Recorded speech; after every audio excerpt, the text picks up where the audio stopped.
Everybody, welcome to Venus law classes. So guys, Rajasthan judiciary के लिए minor laws में से आज हम डिस्कस करने वाले हैं one liners on domestic violence act. वैसे तो माइनर लॉज के लिए हमारा डायरेक्ट अप्रोच होना चाहिए कि सेक्शन से क्या इंपॉर्टेंट एमसीक्यूज आ सकते हैं, बट डीवी एक्ट में 3 केसेस ऐसे हैं जिससे आप बोल सकते हो may be a game changer for women's right. So guys, इसी के साथ वीडियो को स्टार्ट करते हैं। सो गाइस, किसी भी एक्ट से जब भी हम किसी एक्ट को स्टार्ट करते हैं पढ़ना फॉर प्री पर्पस, तो 3 इंपॉर्टेंट क्वेश्चंस बनते हैं कि इस एक्ट को प्रेसिडेंट का एसेंट कब मिला, एक्ट को लागू कब किया गया, and the third the scheme of the act, या फिर statement and objects of the act कि हम इस एक्ट को लेकर क्यों आए। तो फर्स्ट क्वेश्चन का answer, it got president asset on 13 सितंबर 2005। लागू कब किया गया? 26 अक्टूबर 2006 में। उसके बाद इस एक्ट में 5 चैप्टर्स हैं, 37 सेक्शंस हैं। इसी के साथ ओवरव्यू ले लेते हैं कि हम कौन सी अथॉरिटीज की बात करेंगे इस एक्ट में। सो गाइस, इस एक्ट में हमें देखने को मिलते हैं प्रोटेक्शन ऑफिसर्स जिनकी क्या ड्यूटीज रहेंगी, कैसे अपॉइंटमेंट होगा, वो हम आगे की वीडियो में बात करेंगे। उसके बाद हम बात करेंगे सर्विस प्रोवाइडर्स की, सर्विस प्रोवाइडर्स, और हमारा जो नॉर्मल पुलिस है उनकी क्या फंक्शनिंग रहेगी, और जो एक्ट की कंप्लेंट्स हैं कि हमें रेजिडेंस ऑर्डर चाहिए, हमें प्रोटेक्शन ऑर्डर चाहिए, हमें कॉम्पनसेशन चाहिए, मॉनेटरी रिलीफ का ऑर्डर चाहिए, तो किस अथॉरिटी के आप पास जाओगे? That is the judicial magistrate first class, और यू कैन से, और किसके पास? एमएम, जहां पर मेट्रोपॉलिटन मैजिस्ट्रेट्स हैं। सो इसी के साथ एक्ट के ऑब्जेक्टिव को समझते हुए स्टार्ट करेंगे और इंटरनेशनल कन्वेंशंस की बात करेंगे और कॉन्स्टिट्यूशन के आर्टिकल्स जिससे इंस्पायर होकर हम इस लॉ को लेकर आए। सो गाइस, अगर इंटरनेशनल कन्वेंशंस की बात करें तो आपको माइंड में रखना है सीडो, जिसका रेफरेंस हमने पॉश एक्ट में भी लिया। That is the convention of elimination of all forms of discrimination against women. काफी इंपॉर्टेंट कन्वेंशन है ऑन विमेन्स राइट। इसके अलावा आप पढ़ सकते हो Vienna accord, Beijing declaration etcetera.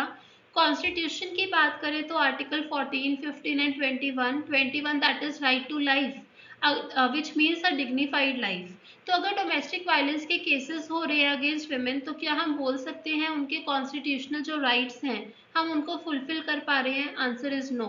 इसलिए हम लेकर आए एक special law to deal with instances of domestic violence, और हम एक फुल फ्लेज रेमेडीज लेकर आए जैसे protection order, monetary relief etcetera.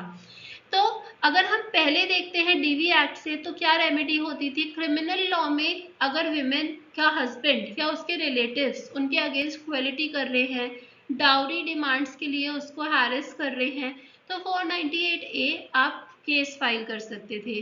Civil law की बात करें तो वो भी इस प्रॉब्लम को आप बोल सकते हो कि एंटायरली डील नहीं करता था, क्योंकि अगर आप डाइवोर्स प्रोसीडिंग, मेंटेनेंस प्रोसीडिंग डाल रहे हो सिविल लॉ में, तो it takes so much time, काफ़ी लंबा प्रोसेस रहता है।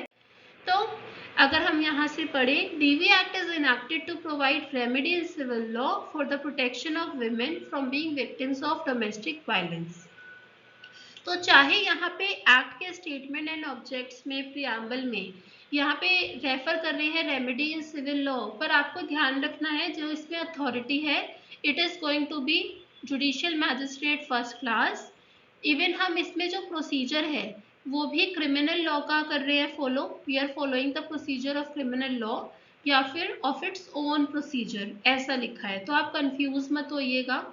केस की बात करें तो इस एक्ट के ऑब्जेक्टिव या फिर स्कोप पे जो आपसे केस पूछा जा सकता है, कुन्ना परेडी आलियास versus Kunna Paredi Swarna Kumari, very important 2016 honourable supreme court decision. After this we are coming to definitions, कि कौन सी डेफिनेशंस हैं जो इम्पॉर्टेंट रहेंगी। गाइस, डेफिनेशंस इस एक्ट की बहुत इंपॉर्टेंट है, उसी पे केसेस आए हुए हैं ज़्यादा, उसी को एनालाइज करते हुए। तो पहले हम बात करते हैं who is aggrieved person. Aggrieved मतलब क्या होता है? पीड़ित, जिसका कंप्लेन है, जो फाइल कर रहा है, जो दुख भोग रहा है। So aggrieved person means any women. अब यहाँ पे दे हैव स्पेसिफाइड कि यहाँ पे विमेन होगा। यहाँ क्या है? क्या ये यहाँ पर वाइफ लिख रहे हैं? Answer is no. तो एनी विमेन, अगर कोई सिस्टर भी डोमेस्टिक वायलेंस में है तो क्या वो कंप्लेंट फाइल कर सकती हैं? Answer is yes. तो not specifically the wife, any women who is or has been, इसका इंटरप्रिटेशन करेंगे। What is the meaning of or has been? क्या इसका रिलेशन एक्ट के ऑपरेशन से है? ये देखेंगे ऑपरेशन एज इन कि क्या ये रेट्रोस्पेक्टिव होगा, क्या ये प्रोस्पेक्टिव होगा उस सिनारियो में। So it means any woman who is or has been in domestic relationship, किसके साथ? With the respondent, and who alleges to have been subjected to any act of domestic violence by the respondent. अब यहाँ पे बात आया कि हम act को लेकर आए जी कब, लागू कब करा हमने? 26 अक्टूबर 2006 में। अगर डोमेस्टिक वायलेंस इससे पहले हुई है तो क्या आप डीवी एक्ट में केस फाइल कर सकते हो? आंसर आया yes. What is the case name? Savita Bahnot versus VD Bahnot. तो ये केस आया, इस पे कहा गया कि जो इस एक्ट का जो ऑपरेशन है दैट इज रेट्रोस्पेक्टिव, एक्ट पीछे की डेट से ही अप्लाई करेगा। क्यों? क्योंकि वर्ड्स यूज करे गए हैं हैज बीन। सो अगर लेजिस्लेचर का इंटेंशन ना होता ऐसा कि हम इसको रेट्रोस्पेक्टिव ऑपरेशन दें तो ये हैज बीन वर्ड का यूज ना हुआ होता। स्क्रीन पॉज करके आप इसके रेशो को पढ़ सकते हैं। मूविंग फर्दर, नेक्स्ट जो इम्पॉर्टेंट डेफिनेशन रहेगी that is of domestic relationship. So guys हमें इसको समझना होगा क्योंकि अग्रीव पर्सन कौन है, अग्रीव वुमेन कौन है who is in domestic relationship. So that is why very important to know the meaning. So domestic relationship means a relationship between two persons. तो अग्रीव तो विमेन ही होनी चाहिए, यानी कि ये हेट्रोसेक्स होना चाहिए। ये चीज हमें क्लियर हो रहा है यहाँ से। who live or have at any point of time live together. तो ऐसा जरूरी नहीं है कि जब आप केस फाइल कर रहे हो उस दिन पर आप साथ ही रहने होने चाहिए, that is not the requirement. who at any point of time lived together, कहाँ पर? इन अ शेयर्ड हाउसहोल्ड। अब शेयर्ड हाउसहोल्ड क्या होता है वो हम आगे की डेफिनेशन में देखेंगे। when they are related by consanguinity, यानी कि if they are having the blood relationship, marriage husband wife, or through a relationship in the nature of marriage. So guys DV act ने सबसे पहले प्रोटेक्शन दिया live in relationships को। अगर हम live in relationships की बात करें और ये चीज आए कि कहीं पर क्या इन्हें लीगल प्रोटेक्शन मिलता है, answer is yes, DV act. So in the nature of marriage और अडॉप्शन और family members living together as a joint family. So guys अभी हम इस वीडियो में लिव इन रिलेशनशिप के कॉन्सेप्ट की बात नहीं कर रहे, बट फिर भी मैं आपके लिए लेकर आई हूँ कुछ इंपॉर्टेंट केसेस जो आपको पता होने चाहिए on live in relationship, suppose अगर आपसे पूछे जाएं। इनमें से भी अगर मैं बोलूँ तो ये डी वेलास्वामी एंड इंदिरा शर्मा, ये ज्यादा इंपॉर्टेंट केसेस हैं।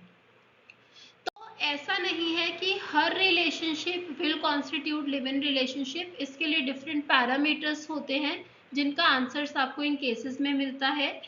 अब यहाँ पे बोला who at any point have lived together, क्या इसका मतलब हो सकता है कि एक लड़का एक लड़की एक दिन साथ में रहे और आप बोल रहे हो it is a domestic relationship? Answer is no. तो थोड़ा सा कंसिडरेबल टाइम पीरियड होना चाहिए तभी आप क्वालिफाई करते हो लिव इन रिलेशनशिप का जो कॉन्सेप्ट है उसमें। सो मियरली स्पेंडिंग वीकेंड्स और one night together it does not constitute domestic relationship. Not all live-in relationships will form relationship in the nature of marriage. Case reference Indira Sharma versus VKV Sharma and D Velaswamy, ये दोनों काफी important cases रहे जिसमें कहा कि live in relationship के लिए जरूरी है कि जो भी मैरिज के एसेंशियल कैरेक्टरिस्टिक्स होते हैं आप उनको फिलफिल करो। Moving further guys, respondent. Next very important definition जिसमें हमने इसके स्कोप को बढ़ा दिया कि रेस्पोंडेंट कौन होगा। तो यहाँ पे क्वेश्चन था, देखो यहाँ पे क्या लिखा हुआ है, respondent means any adult male person. तो क्या सिर्फ एडल्ट मेल पर्सन ही रेस्पोंडेंट हो सकता है? इस पे क्वेश्चन उठ गया। And the constitutional validity of section number 2 क्यों? Of this act it was challenged, इसको चैलेंज किया गया। बाकी आप पढ़ सकते हो डेफिनेशन प्रोवाइजो भी। Provided that an aggrieved wife और फीमेल जो रह रही हैं in the relationship of marriage, वो फाइल कर सकती हैं complaint against the relative or the male partner. तो please case reference Hiral P Harsora versus Kusum Narottam Das Harsora. इसको आप ये भी बोलते हो हरसोरा वर्सेस हरसोरा, इससे भी ये फेमस है केस। इसमें यही क्वेश्चन था कि क्या हम नॉन एडल्ट्स और विमेन इसको इंक्लूड नहीं कर सकते रेस्पोंडेंट की कैटेगरी में। तो ऑनरेबल सुप्रीम कोर्ट ने कहा कि respondent is not restricted to adult male person, इसमें नॉन एडल्ट और विमेन भी इंक्लूड होंगी। रेस्पोंडेंट में आप एक क्लास नहीं क्रिएट कर सकते कि सिर्फ मेल पर्सन होगा। So this is not within the reasonable classification article 14। So constitutionally इसको बोला गया this is not appropriate, read down किया गया। Now respondent means any person, यहाँ पे it is not restricted to adult male person.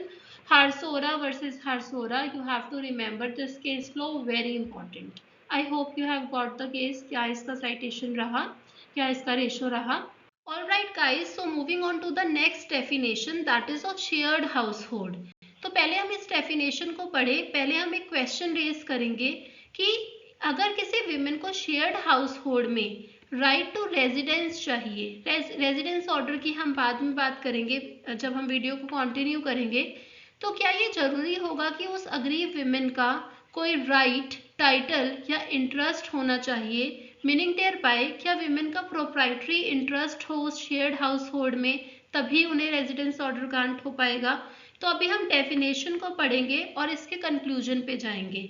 So it says it means a household where the person aggrieved lives or at any stage has lived in a domestic relationship either singly or along with the respondent, and includes such a household whether owned or tenanted either jointly by the aggrieved and respondent or owned or tenanted by either of them। तो यहाँ तक तो हमें समझ आ रहा है कि husband और वाइफ उनमें से किसी का राइट हो तो उनको मिल जाएगा, इवन तो हस्बैंड का हो। आगे देखते हैं, and include such a household which may belong to the joint family of which the respondent is a member, irrespective of whether the respondent or aggrieved person has any right, title, interest in the shared household। यानी कि definition इसकी भी requirement नहीं देती। Suppose कीजिएगा कि wife है और हस्बैंड है, तो क्या कह रहे हैं कि irrespective of whether the respondent or aggrieve person has any interest, तो अगर हस्बैंड का भी नहीं है कोई राइट, टाइटल, इंटरेस्ट प्रॉपर्टी में, बट हस्बैंड और वाइफ रह रहे हैं उस प्रॉपर्टी में, तो वाइफ को क्या कर सकते हो, relief can be granted. Landmark cases को डिस्कस करते हैं for the definition of shared household. So the first case was SR Batra versus Taruna Batra. 2007 में ये केस आया, इसको ओवर रूल कर दिया गया है। आपसे पूछा जा सकता है the case of SR Batra was overrule by. So मैं नेक्स्ट आपको बताऊंगी स्नेहा आहूजा का केस और क्यों किया गया। सो इस केस में क्या हुआ, शेयर्ड हाउस होल्ड को एक लिमिटेड मीनिंग दिया गया इस डेफिनेशन को। यहाँ पे जो प्रॉपर्टी थी वो मदर इन लॉ के नेम पर थी। अब ये बोला गया कि हस्बैंड का तो कोई राइट ही नहीं है प्रॉपर्टी पे, इसलिए वाइफ अपना जो रेजिडेंस क्लेम नहीं कर सकती in the shared house hold because the husband is not having any interest. But अगर आप फिर यहाँ पे पढ़ सकते हो आप, in order to claim such a right the property should belong to her husband or it should have been taken on rent by her husband or it should have been a joint family property in which the husband was a member or a co-partner। तो अगर property ancestral है या फिर husband का कोई share है property में, तभी वाइफ रेजिडेंस क्लेम कर सकती है, अदरवाइज नहीं।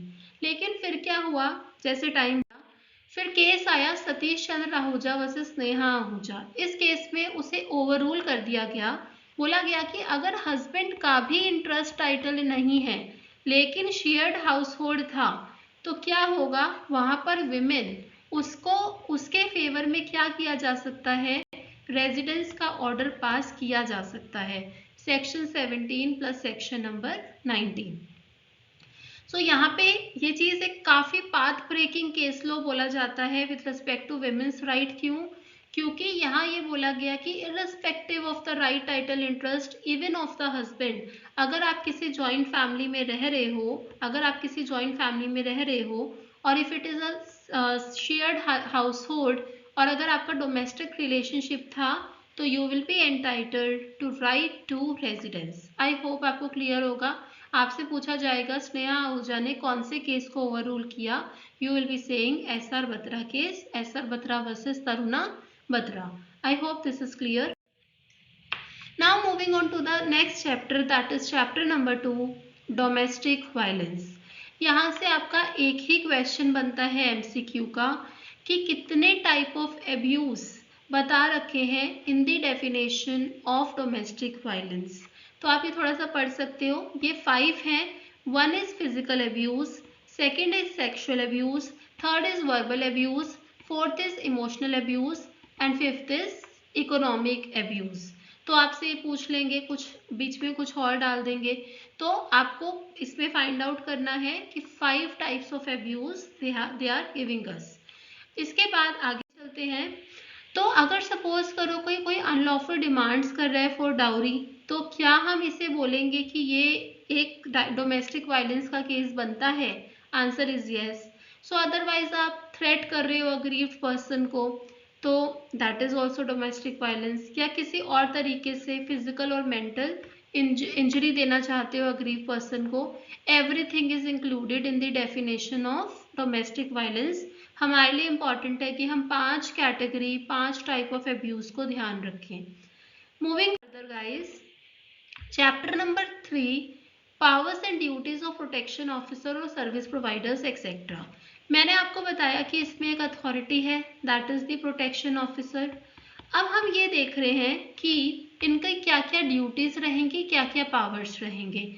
पहला बता रहे हैं प्रोटेक्शन ऑफिसर के बारे में कि अगर सपोज करो कोई पर्सन है A, उसको पता चला कि यहाँ पे क्या हो रहा है, डोमेस्टिक वायलेंस का कोई इंस्टांस हो रहा है, तो वो ये इंफॉर्मेशन किसको दे सकते हैं? प्रोटेक्शन ऑफिसर को। He may give information to protection officer. फिर बाद में क्या कह रहे हैं कि अगर इंफॉर्मेशन सपोज करो झूठी निकली, अगर आपने गुड फेथ में इंफॉर्मेशन दी थी, no liability will be attached to you, impose on you, कुछ भी लाइबिलिटी नहीं होगी। सो किसी पर्सन को अगर है रीजन टू बिलीव कि कोई एक्ट हुआ है डोमेस्टिक वायलेंस का, वो इसका इंफॉर्मेशन देंगे concern protection. Moving further, duties of police officers, service providers and magistrate. तो इनकी क्या क्या ड्यूटीज होती हैं? जैसे सपोज कीजिएगा कि कोई डोमेस्टिक वायलेंस का केस हुआ, या फिर कहीं पर केस हुआ, आप वहाँ पे प्रेजेंट थे या आपको रिपोर्ट किया गया, तो आप क्या करोगे? आप बताओगे एग्रीव पर्सन को कि आप एक एप्लीकेशन फाइल कर सकते हो, जो कि एप्लीकेशन कौन से सेक्शन में होती है? सेक्शन नंबर 12 में। कि आप चाहो तो आप कोई रिलीफ ले सकते हो, सेक्शन नंबर 18 to 22, इनमें रिलीफ्स दे रखे हैं। These are the names of the relief, हम आगे पढ़ेंगे इसको। या फिर आप हेल्प ले सकते हो सर्विस प्रोवाइडर्स, उनकी सर्विसेज ले सकते हो। आप बता सकते हो कि ये लीगल सर्विसेज हैं, ये सारी चीज़ें आप बताओगे उन्हें। लीगल एड ये प्रोवाइड कराई जा सकती है। और सेक्शन नंबर 498A, अगर इसमें वो कंप्लेन करना चाहती हैं, तो आप ये बता सकते हो, आपको ये राइट है कि आप 498A इसमें आप कंप्लेन फाइल कर सकते हो। जो भी हमने कुछ कहा ऊपर कि police officer, magistrate, protection officer, service providers, उनका ये ड्यूटी है। Nothing in this act shall be construed in any manner as to relieve a police officer from his duty to proceed in accordance upon receipt of information as to cognizable offence। तो जो भी इनकी duties है इस act में वो तो है ही हैं, पर सपोज कीजिएगा कोई महिला आती है किसी पुलिस ऑफिसर के पास और कहती है हमें 498 इसका केस दर्ज करना है, तो जैसे नॉर्मल FIR होगी, इन्वेस्टिगेशन होगी, वो आपको नॉर्मल प्रोसीजर करना ही करना है तब भी। अब चलते हैं duties of shelter home, duties of medical facility. देखो अगर कोई शेल्टर होम है, अगर उसमें किसी लेडी को लॉज किया गया या फिर किसी लेडी को मेंटल फैसिलिटी प्रोवाइड की गई, वो इसको प्रोवाइड करने के बाद इत्तला कर देते हैं किसको, प्रोटेक्शन ऑफिसर को, कि हमने इसको ऐसे ऐसे हेल्प किया। इनको इस चीज के लिए रिक्वेस्ट कौन करता है, अग्रीव पर्सन खुद से कर सकते हैं, प्रोटेक्शन ऑफिसर कर सकते हैं और सर्विस प्रोवाइडर। तो सपोज कीजिएगा प्रोटेक्शन ऑफिसर ने कहा शेल्टर होम में इनको लॉन्च कर दिया गया, शेल्टर होम वाले वापस इंफॉर्मेशन भेज देंगे कि हमने लॉन्च कर लिया। आगे चलते हैं, अपॉइंटमेंट ऑफ प्रोटेक्शन ऑफिसर। इनका अपॉइंटमेंट कौन करता है, इनका अपॉइंटमेंट करती है स्टेट गवर्नमेंट, और ये कोशिश की जाती है कि विमेन ही हो, क्योंकि विमेन ही विमेन के कॉज को बेहतर जान सकती है। सो दैट इज वाई ये कोशिश रहती है कि विमेन ही अपॉइंट की जाए। ड्यूटीज और फंक्शन क्या है, सबसे पहला और सबसे इम्पॉर्टेंट फंक्शन प्रोटेक्शन ऑफिसर का होता है, देखो असिस्ट वगैरह तो मजिस्ट्रेट को करता ही करता है। जब सेक्शन 12 में कोई अग्रीव विमेन अपनी कंप्लेंट फाइल करती है कि हमारे अगेंस्ट डोमेस्टिक वायलेंस हुआ है, तो यहाँ पे मैजिस्ट्रेट प्रोटेक्शन ऑफिसर को कह सकता है कि आप एक रिपोर्ट को तैयार करो, जिस रिपोर्ट का नेम होता है domestic incident report. Domestic incident report को तैयार करने के बाद वो भेजते हैं मैजिस्ट्रेट के पास, और जब मैजिस्ट्रेट कोई भी रिलीफ देता है इस एक्ट में सेक्शन नंबर 18 से 22 तक, तो वो इस रिपोर्ट को कंसिडरेशन में लेते हैं। तो ये पहला फंक्शन है कि आप इस रिपोर्ट को बनाओगे। इस रिपोर्ट में क्या लिखा जाता है कि घर में क्या सराउंडिंग्स थे, क्या क्या हुआ, कैसा एनवायरनमेंट रहता था, everything related to the incident will be there in the report. आगे चलते हैं, अगर सपोज एप्लीकेशन खुद से फाइल नहीं कर पा रही अग्रीव पर्सन, तो फिर क्या होगा, ये कर सकते हैं, हेल्प कर सकते हैं कि आप एप्लीकेशन डालो मैजिस्ट्रेट के सामने for the issuance of protection order, और जो भी उनको हेल्प करना अग्रीव पर्सन को कि जो भी लीगल सर्विसेज आपको मिल सकती हैं वो चीज़ें। फिर ये मेंटेन करते हैं list of service providers, counsellors, shelter home, medical facility, इन सब का लिस्ट मेंटेन करते हैं protection officers. I hope this is also clear. आगे चलते हैं, अब जैसे सपोज कीजिएगा कि अगर उन्होंने सेफ शेल्टर होम में किसी अग्रीव वुमेन को रखा, तो अब ये बताएंगे वो पुलिस ऑफिसर को और मैजिस्ट्रेट को कि हमने इसको यहाँ पे सिचुएट कर दिया।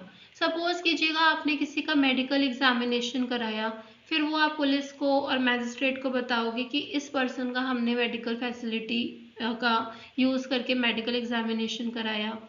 जो भी ऑर्डर आता है मॉनिटरी रिलीफ का, अब देखो ऑर्डर से तो कुछ नहीं होता, एनफोर्समेंट भी तो होना चाहिए। सो ऑर्डर्स को एनफोर्स कराना, इम्प्लीमेंट हो रहे हैं या नहीं हो रहे, इन चीज़ों को देखना, this is also a very important duty of protection officers. फिर आपसे इम्पॉर्टेंट क्वेश्चन पूछा जा सकता है कि जो प्रोटेक्शन ऑफिसर्स होते हैं वो किसके सुपरविजन में काम करते हैं। So under the control and supervision of magistrate, और वो सारी ड्यूटीज करते हैं जो भी उन पे इम्पोज करते हैं मैजिस्ट्रेट और गवर्नमेंट। फिर चलते हैं सर्विस प्रोवाइडर्स पे, जो भी व्यक्ति, जो भी कॉर्पोरेशंस एक्सेट्रा जिनका ये है कि उनको काफ़ी इंटरेस्ट है विमेन वेलफेयर में, ठीक है, सो जो इन लोगों के कॉज के लिए काम करते हैं वो क्या कर सकते हैं, वो रजिस्टर कर सकते हैं खुद को स्टेट गवर्नमेंट के साथ as service providers for the purposes of this act. फिर यही यहाँ पे थोड़ी सी जो ड्यूटी है ओवरलैप करेंगी। ओवरलैप कैसे करेंगी कि ये भी डोमेस्टिक इंसिडेंट रिपोर्ट तैयार कर सकते हैं, लेकिन यहाँ पे देखो वहाँ पे प्रोटेक्शन ऑफिसर मैजिस्ट्रेट को भेजता है अगर वो खुद से करता है, और अगर कोई service provider domestic incident report को बनाता है तो he shares it with protection officer, इनको भेजते हैं, और मैजिस्ट्रेट इनको दी जाती है। सो आई होप यहाँ पे ओवरलैपिंग है। अगर अग्रीव पर्सन का मेडिकल एग्जामिनेशन कराया, शेल्टर होम में उसको किया, फिर वही आप फॉरवर्ड कर दोगे कॉपी आफ्टर डूइंग सो। अब चलते हैं very important section, that is section number 12, chapter number 4, procedure for obtaining orders of relief. जैसे आपको पता होगा, अगर मैं आपसे क्वेश्चन पूछूं कि इंडियन कॉन्स्टिट्यूशन के किस आर्टिकल को बोला जाता है heart and soul of constitution, so what is the answer, article number 32। Doctor Ambedkar बोलते हैं कि 32 it is the heart and soul of the constitution. क्यों? क्योंकि जितने भी फंडामेंटल राइट्स हैं उनको एनफोर्स करने के लिए हम क्या यूज़ कर रहे हैं? आर्टिकल 32। सिमिलरली इस एक्ट में जो हम इतने अच्छे अच्छे रिलीफ्स लेकर आए हैं डोमेस्टिक वायलेंस के केसेस में विमेन के फेवर में, हम एप्लीकेशन कौन से सेक्शन में लगा रहे हैं? Section number 12। That is why chapter number 4 इसमें रिलीफ बताए गए हैं, एप्लीकेशंस के बारे में बताया गया है। That is why chapter number 4 it is also called as heart and soul of the act which provides for various reliefs. सबसे पहले एप्लीकेशन की बात करते हैं। एप्लीकेशन किसको भेजी जाती है? एप्लीकेशन कहाँ दर्ज कराई जाती है? कंप्लेंट मैजिस्ट्रेट के पास। कौन करा सकता है? अग्रीव विमेन, प्रोटेक्शन ऑफिसर और any person on behalf of the aggrieved person, वो प्रेजेंट कर सकते हैं एप्लीकेशन मैजिस्ट्रेट के पास फॉर वन और the more relief under the act.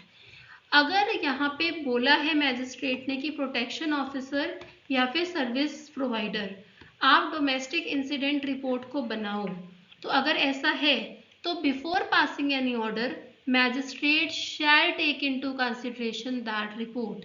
अब देखो यहाँ ना एनी लिखा हुआ है तो यहाँ पे इसलिए हम इसको मैंडेटरी क्लॉज नहीं पढ़ेंगे।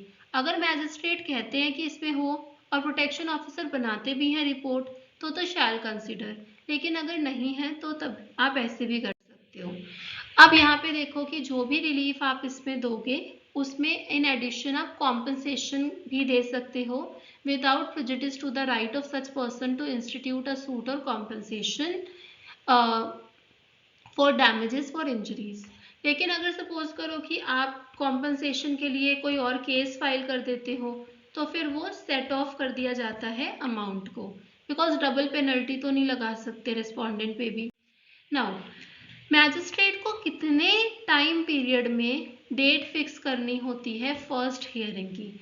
अब देखो यहाँ पे कि फर्स्ट हियरिंग जो होती है वो 3 दिन के अंदर अंदर करनी होती है, ordinarily not beyond 3 days from the receipt of application. तो 3 दिन के अंदर अंदर आपको, जैसे सपोज करो इस दिन पे एप्लीकेशन आया तो इट इज एक्सपेक्टेड कि तीसरे दिन आप क्या करो? डेट ऑफ हियरिंग इसको फिक्स कर दो। सो द मैजिस्ट्रेट, अब ये पूछा जाएगा कि ये इंपॉर्टेंट क्वेश्चन है, आपसे पूछा जाएगा कि कितने टाइम पीरियड में मैजिस्ट्रेट को इस यहाँ पे एप्लीकेशन को डिस्पोज ऑफ करना है। So now what is the answer? Answer is 60 days। 60 days time period it is given to the magistrate.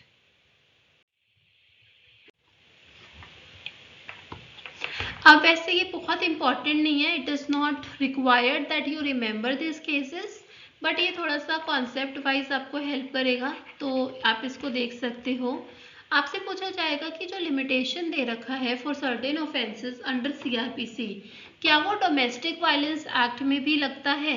Answer is yes, Inderjit Singh Grewal versus state of Punjab. फिर दूसरा पूछा गया कि सपोज कीजिएगा कि यहाँ पे डोमेस्टिक वायलेंस हुआ, उसके बाद डिक्री आ गई किसकी? डाइवोर्स की।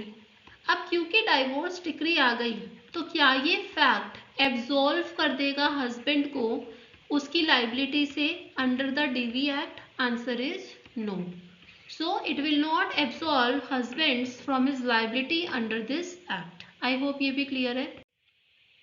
सर्विस ऑफ नोटिस, जैसे मैंने आपको बताया कि एप्लीकेशन फाइल हुई, 3 दिन के अंदर अंदर आपको क्या करना होता है? विद इन 3 days आपको डेट फिक्स करनी होती है for appearance etcetera.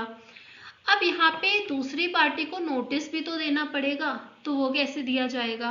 So magistrate protection officer को देंगे। प्रोटेक्शन ऑफिसर 2 दिन के अंदर अंदर 2 days time period notice serve करा देंगे किसको? रेस्पोंडेंट को। So this is the notice thing. आगे चलते हैं, काउंसलिंग। देखो इस एक्ट में at any stage of the proceeding magistrate direct कर सकते हैं रिस्पोंडेंट और उसको एग्रीव पर्सन को कि आप काउंसलिंग लीजिए सर्विस प्रोवाइडर से, तो हो सकता है। उसके लिए डेट फिक्स करी जाएगी with in a period not exceeding 2 months। तो जैसे आप ये याद रख सकते हो, वैसे भी तो डिस्पोज ऑफ एप्लीकेशंस को 60 days में करना है, तो इसलिए यहाँ पे बोला गया within a period not exceeding 2 months। फिर असिस्टेंस ऑफ वेलफेयर एक्सपर्ट ले सकते हो आप। और यहाँ पे है कि proceedings to be held in camera. In camera proceeding का मतलब होता है जहाँ पे प्राइवेसी मेंटेन की जाए, कॉन्फिडेंशियल हो proceeding, not openly accessible to public. जैसे अभी तो देखो कोई केस चल रहा है, if it is a public proceeding तो हम जाके बैठ जाते हैं अगर हमारा नहीं भी लेना देना उस केस से। इन कैमरा में it is not so, the जज, lawyers and the parties are there. Right to reside in a shared household. सो ये काफी इंपॉर्टेंट है। ये एक्नॉलेज किया गया विमेन के राइट को कि आपका राइट टू रेजिडेंस है कहाँ पर, शेयर्ड हाउस होल्ड में। So notwithstanding anything contained in any other law, non obstante clause के साथ आ रहा है। हमें मतलब नहीं किसी लॉ में क्या कहा गया, अगर आपका प्रोप्राइटरी राइट नहीं भी है, still we are giving you a right for right in shared household. अगर आप डोमेस्टिक रिलेशनशिप में थे तो हम आपको पूरा अधिकार देते हैं कि आप शेयर्ड हाउस होल्ड में रह सकते हो। ठीक है, तो अग्रीव पर्सन को आप एविक्ट नहीं कर सकते, एक्सक्लूड नहीं कर सकते शेयर्ड हाउस होल्ड से, accept in accordance with procedure established by law. तो ये राइट एक्नॉलेज कर रहा है सेक्शन कि कौन सा right, right to reside in shared household. इसकी डेफिनेशन हम 2S में ऑलरेडी कवर कर चुके हैं। अब ये आप देख सकते हो इसी राइट को बता रहे हैं कि आपका प्रोप्राइटरी राइट है या फिर ओनरशिप एक्सेट्रा, ये कोई कंसिडरेशन नहीं है in determining whether a women is having a right to residence in shared household or not. ये ओनरशिप एक्सेट्रा मैटर नहीं करेगी, बस आपको ये देखना है कि डोमेस्टिक रिलेशनशिप है पार्टीज का या नहीं है, और क्या वो प्रॉपर्टी शेयर्ड हाउस होल्ड है या नहीं है। 2F and 2S both the requirements should be fulfilled। Case आया था इस पे प्रभा त्यागी वर्सेस कमलेश देवी। इसमें ये बोला गया कि डोमेस्टिक वायलेंस एक्ट का ये जो सिग्निफिकेंट कैरेक्टरिस्टिक ही यही है कि आपके पास कोई राइट नहीं है फिर भी हम आपको इतना बड़ा रिलीफ दे रहे हैं। ठीक है, सो जिससे जो विमेन है वो बेघर ना हो, तो that is the idea behind. Protection order, protection order हम फर्स्ट ऑर्डर पे आ गए हैं जो इस एक्ट में दिया जाएगा। सबसे पहले हम बात कर रहे हैं प्रोटेक्शन ऑर्डर की। सो प्रोटेक्शन ऑर्डर में क्या होगा, अगर मैजिस्ट्रेट सेटिस्फाइड है प्राइमा फेसाई, देखो प्राइमा फेसाई वर्ड का भी यूज कर रखा है, इसका भी सिग्निफिकेंस है। वैसे जो केसेस होते हैं ना उसमें आपका क्या होता है, बियॉन्ड रीजनेबल डाउट्स, बट यहाँ पे प्राइमा फेसाई मतलब बर्डन ऑफ प्रूफ थोड़ा कम है। सो अगर वो सेटिस्फाई है कि डोमेस्टिक वायलेंस हुआ है या होने ही वाला है, तो आप क्या क्या कर सकते हो, आप रेस्पोंडेंट को प्रोहिबिट कर सकते हो कि ये ना हो डोमेस्टिक वायलेंस। और कोई अगर एड और अबेट कर रहा है उस पर रोक लगाई जा सकती है। रेस्पोंडेंट को कहा जा सकता है कि आप place of employment etcetera aggrieved person का जो भी है वहां एंटर नहीं करेंगे। अगर वो चाइल्ड है रेस्पोंडेंट, देखो चाइल्ड मैरिजेस के केस भी होते ही हैं, वो भी इंक्लूडेड है। फिर मैंने आपको बताया it is not always the wife who will be filing a case under the act, और भी कर सकते हैं विमेन, जैसे सपोज ब्रदर सिस्टर है तो ब्रदर कर रहे हैं, रेस्पोंडेंट इज ब्रदर, तो सिस्टर के अगेंस्ट डोमेस्टिक वायलेंस कर रहे हैं, can she file a case, answer is yes. Aggrieved women word is used, not wife. ठीक है, तो wider connotation. If the person aggrieved is a child, आप कहाँ पे नहीं जाएंगे, उनके स्कूल या फिर कोई भी place, institutions etcetera frequented by the aggrieved person. आप अटेम्प्ट ही करेंगे टू कम्युनिकेट विद हर, कोई भी एसेट एक्सेट्रा है चाहे आपकी दोनों की है या फिर आपकी अकेले की है, you will not be alienating them without the leave of the magistrate. Magistrate की परमिशन के बिना एलिनिएट नहीं करोगे। अगर सपोज करो कि कोई अग्रीव विमेन को हेल्प कर रहा है, असिस्टेंस प्रोवाइड कर रहा है और आप उसको कुछ हार्म पहुंचा रहे हो, तो उसका वो उनको भी प्रोटेक्शन ऑर्डर हो सकता है to stop that. So committing any other act as specified in the protection order. So now the next relief that can be claimed under this act, that is of residence order. तो suppose कीजिएगा कि application जाती है जब section number 12 sub section 1 में magistrate के पास, और वो सेटिस्फाइड होते हैं कि इस केस में डोमेस्टिक वायलेंस हुआ है, तो वहाँ पे पास किया जा सकता है रेजिडेंस ऑर्डर कि रिस्पोंडेंट डिस्पोजेस नहीं करेंगे और जो भी पोजेशन है अग्रीव्ड विमेन का उसको डिस्टर्ब नहीं करेंगे from shared house hold whether or not the respondent has a legal right equitable interest in the shared household. Second है कि रेस्पोंडेंट को डायरेक्ट भी किया जा सकता है to remove him from shared household, यानी कहने का मतलब ये है कि अगर अग्रीव विमेन की सेफ्टी के लिए रिक्वायर्ड है कि आप हस्बैंड यहाँ से शेयर्ड हाउस होल्ड से चले जाएं, तो ऐसा भी ऑर्डर पास किया जा सकता है, provided that no order under this clause shall be passed against any women person who is a woman. तो जैसे मैंने आपको हारसोरा वर्सेस हारसोरा बताया कि 2Q इसमें रेस्पोंडेंट में बोला जाता था सिर्फ एडल्ट मेल हो सकते हैं, बट अगर आप यहाँ पढ़ो तो यहाँ तो लिख रहे हैं कि no such order can be passed against a women, तो इसलिए ये कहा गया था उस केस में कि दोनों सेक्शंस को पढ़ के ऐसा नहीं लगता कि दोनों में बहुत मतलब यहाँ पे दोनों में कुछ कॉन्ट्रडिक्शन है। सो इसलिए हारसोरा में रिस्पोंडेंट का जो वर्ड है उसके मीनिंग को बढ़ाया गया कि it also include non adults and women, restraining the respondent or any relative from entering any portion of the shared household in which the aggrieved is residing. तो सपोज कीजिएगा ये प्रेमाइसेस हैं, फर्स्ट फ्लोर पे aggrieved women she is residing, तो ऐसा रोक लगाया जा सकता है कि आप फर्स्ट फ्लोर पे अब से एंटर नहीं करेंगे। आगे चलते हैं। अगर रेस्पोंडेंट पे ये कहा जा सकता है कि आप अपनी प्रॉपर्टी को एलिनिएट नहीं करोगे और आप अपना जो प्रॉपर्टी में हिस्सा है उसको रिनाउंस नहीं करोगे। If you are having any right in the property you can not you can not renounce that, क्योंकि हस्बैंड्स क्या करते थे कि अगर प्रॉपर्टी उनकी भी होती थी तो प्रॉपर्टी को ट्रांसफर कर देते थे mother in law father in law के नेम पे, फिर कहते थे प्रॉपर्टी मेरी है ही नहीं तो आपके आगे आपके फेवर में ऑर्डर आ कैसे सकता है रेजिडेंस ऑर्डर। तो अब इस चीज़ से मतलब नहीं है, और पहली बात तो आप इस पर रिनाउंस ही नहीं कर सकते without the leave of the magistrate.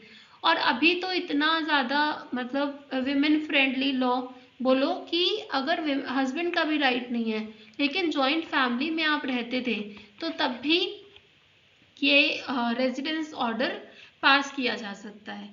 Section number F बोलता है यहाँ पर कि अगर सपोज करो इट इज़ नॉट पॉसिबल कि शेयर्ड हाउस होल्ड में अग्रीव विमेन रहे क्योंकि बहुत ही डोमेस्टिक वायलेंस का केस है, तो ऐसा भी ऑर्डर पास किया जा सकता है कि अग्रीव विमेन को ऑल्टरनेट अकोमोडेशन प्रोवाइड कराई जाए जो कि बिल्कुल सिमिलर हो, जो भी फैसिलिटीज़ उनको पहले मिल रही थी वही फैसिलिटी उनको मिले, और हस्बैंड को डायरेक्ट किया जा सकता है, रिस्पोंडेंट को डायरेक्ट किया जा सकता है कि आप उसका रेंट पे करोगे।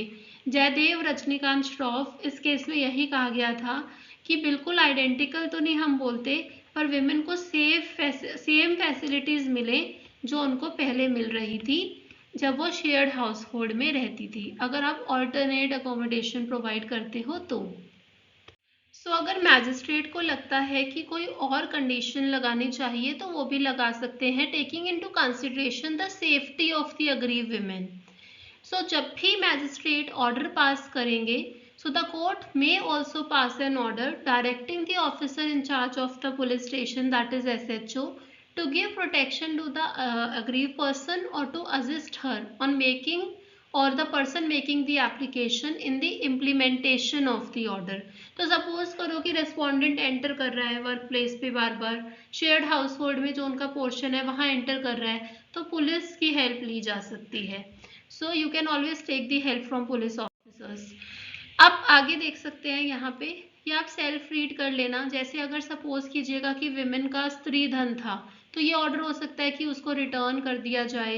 ये कह सकते हैं कि अगर ऑल्टरनेट अकोमोडेशन है तो जो भी रेंट एक्सेट्रा है फाइनेंशियल नीड्स हैं उसके रिगार्डिंग ये चीज़ें हैं। Now monetary relief, this is the third order. पहले हमने प्रोटेक्शन ऑर्डर की बात करी सेक्शन 18 में, सेक्शन 19 में हमने रेजिडेंस ऑर्डर की बात करी, तीसरे रिलीफ पे चल रहे हैं थर्ड रिलीफ पे दैट इज मॉनेटरी रिलीफ। तो जब भी डोमेस्टिक वायलेंस होती है किसी वेमेन के अगेंस्ट, तो जो भी उनको लॉस ऑफ अर्निंग्स होता है उसकी वजह से, जो भी एक्सपेंसेस मीट करने के लिए, जो भी एक्सपेंसेस इंकर हो रहे हैं, लॉसेस सफ़र हुए हैं उनके लिए, मेडिकल एक्सपेंस हुआ कुछ बिकॉज ऑफ डोमेस्टिक वायलेंस, जो भी लॉस पहुंचा उनकी प्रॉपर्टी एक्सेट्रा को, सो ऑल फॉर एवरीथिंग क्या कर सकते हैं, वो मॉनेटरी रिलीफ मांग सकती हैं। अब यहाँ पे आपको एक चीज़ ध्यान रखनी है कि ये जो मॉनेटरी रिलीफ है, this is in addition the maintenance for the aggrieved person as well as for her children if any, including an order under or in addition to an order of maintenance under 125। Maintenance भी include होती है monetary relief में। आगे चलते हैं custody order. This is the fourth relief, custody order. तो for a time being temporary custody अगर child की विमेन को दें, अग्रीव पर्सन को दें, ऐसा ऑर्डर क्या मैजिस्ट्रेट कर सकते हैं, notwithstanding with any other law, ऐसा ऑर्डर पास किया जा सकता है with respect to the custody of children. Now 22 that is the compensation. तो जो भी डैमेजेस इंजरीज हुई हैं उसके लिए क्या कॉम्पनसेशन ग्रांट किया जा सकता है, answer is yes. So 18 to 22 relieves very important, protection order, residence order, monetary relief, custody order, compensation order, सारे बहुत इंपॉर्टेंट है। अब चलते हैं, पिछली बार राजस्थान में ये शायद क्वेश्चन पूछा भी गया था, आपसे पूछा जाएगा कि किस सेक्शन में इंटरिम रिलीफ या फिर एक्स पार्टे ऑर्डर की बात की गई है। अगर प्रोसीडिंग्स के चलते मैजिस्ट्रेट को लगता है कि हमें इंटरिम रिलीफ देना चाहिए, एक्स पार्टे ऑर्डर देना चाहिए, क्या वो ऐसा कर सकते हैं, answer is yes, he may do so. So he may grant an ex parte order on the basis of affidavit. तो क्या कर सकते हैं अग्रीव पर्सन के फेवर में 18, 19, 20, 21 एंड 22। तो interim and x Partey index question section number 23।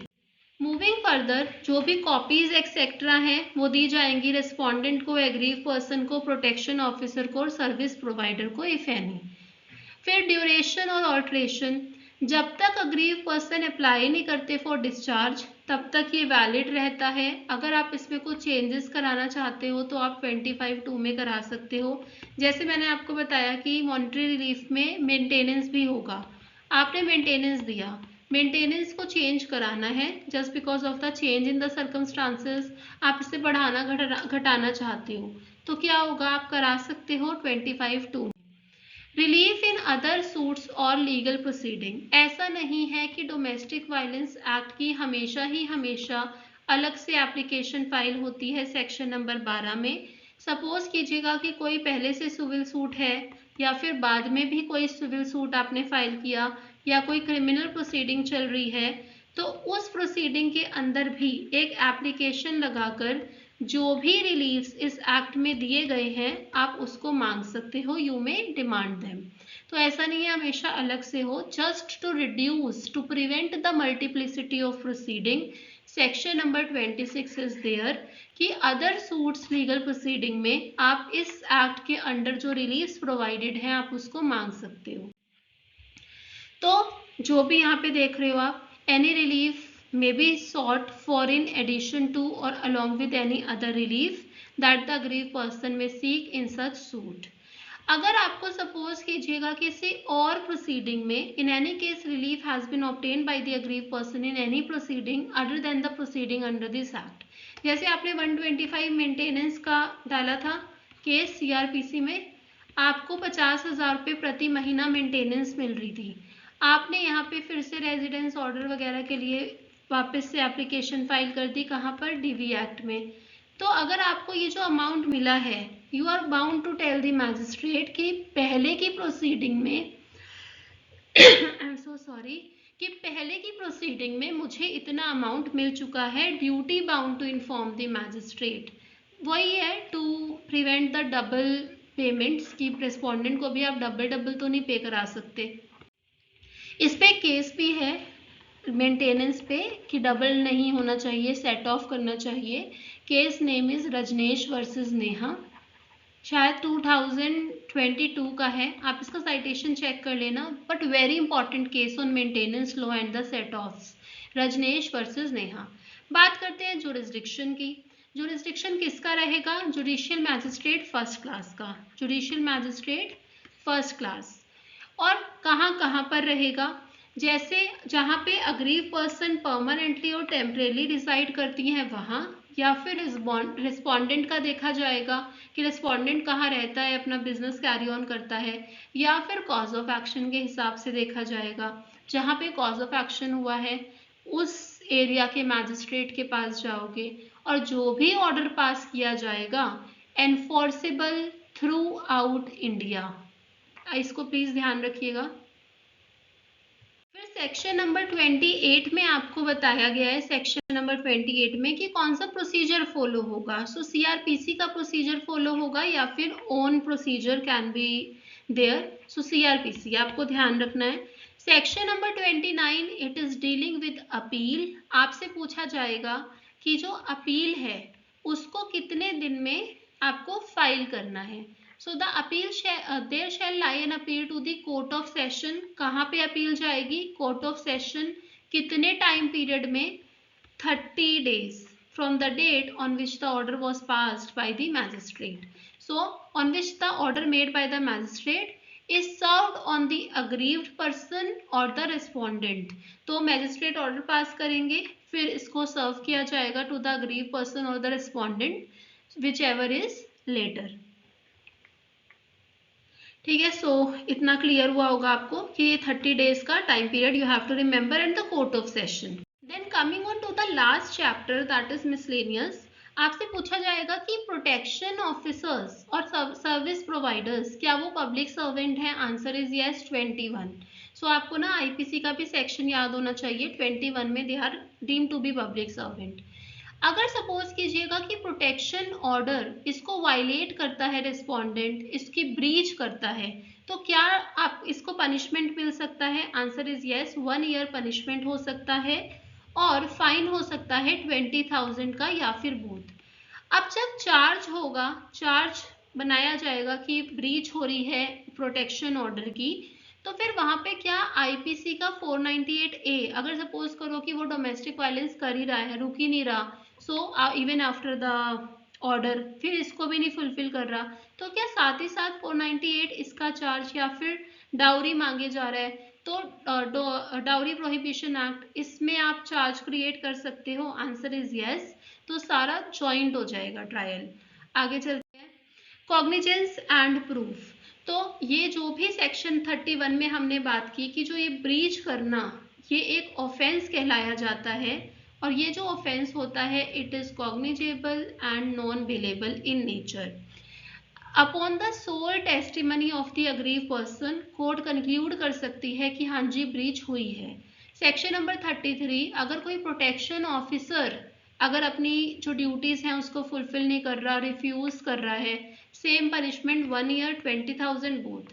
Cognizance of offence, क्योंकि ये पब्लिक सर्वेंट है तो जब हम इनके अगेंस्ट कुछ भी मानेंगे कि ऑफेंस हुआ है, प्रोसीडिंग को स्टार्ट करेंगे, तो किसका सैंक्शन चाहिए होता है? स्टेट गवर्नमेंट का। Protection of action in good faith, service providers, protection officers, इनके जो भी एक्शन लिए जाते हैं गुड फेथ में, इनको हम एग्जम्प्ट करते हैं फ्रॉम द लाइबिलिटी। जो भी एक्ट के प्रोविजंस हैं they are in addition to and not in derogation of any other law। Now 37, आपसे पूछा जाएगा who is the rule making authority, state government या central government? So answer is central government. जैसे मैंने आपको बताया प्रोबेशन ऑफ ऑफेंडर एक्ट में कौन था? State government. All right, so with this we complete our discussion on Domestic Violence Act। So video को ख़त्म करने से पहले एक रीकैप लेंगे कि कौन कौन सा हमारा इंपॉर्टेंट एरियाज है फॉर एमसीक्यूज। पहले मैंने आपको बताया कि प्रेसिडेंट एसेंट, ये आपको डेट पता होनी चाहिए। सेकंड कि एक्ट को लागू कब किया गया, which is more important. So this is 26 October 2006। उसके बाद हम बात कर रहे थे सेक्शन नंबर 3 में कि कितने टाइप्स ऑफ अब्यूज बता रखे हैं। डायरेक्ट क्वेश्चन आता है जैसे sexual, verbal, economical, physical etcetera. So 5 in total. फिर उसके बाद कि मैजिस्ट्रेट कितने टाइम पीरियड में जो आपका एप्लीकेशन है उसको डिस्पोज ऑफ कर दे। This time period again is very important, it is 60 days. Appeal, अगर हम अपील में जाएं दैट इज सेक्शन नंबर 29 कि कितने टाइम पीरियड में you have to file the appeal. So what is the time period given, that is 30 days. फिर उसके बाद हमने नोटिस की बात करी कि नोटिस कितने टाइम में सर्व करता है protection officer to the respondent. So maximum 2 days period. First date की हियरिंग, जो फर्स्ट डेट ऑफ हियरिंग है वो कब की जाती है। सो जैसे सपोज करो एप्लीकेशन फाइल हुआ, उसके विद इन 3 डेज आपको फिक्स करना होता है डेट ऑफ फर्स्ट हियरिंग। बात करते हैं रिलीफ्स के बारे में। अगर हम रिलीफ्स की बात करें, so section number 18 to section number 22 these are the reliefs. जैसे protection order, residence order, monetary reliefs की बात की हमने, then custody order, compensation order. So these are 5 reliefs, इसकी हमने बात की। फिर एक बहुत इंपॉर्टेंट हमने किया कि लास्ट टाइम भी पूछा गया, क्या आप इंटरिम रिलीफ दे सकते हो। Interim relief and x Partey order क्या पास हो सकता है। सो इसका आंसर आपको मुझे कमेंट बॉक्स में बताना है। Thank you so much, stay tuned, bye and take care.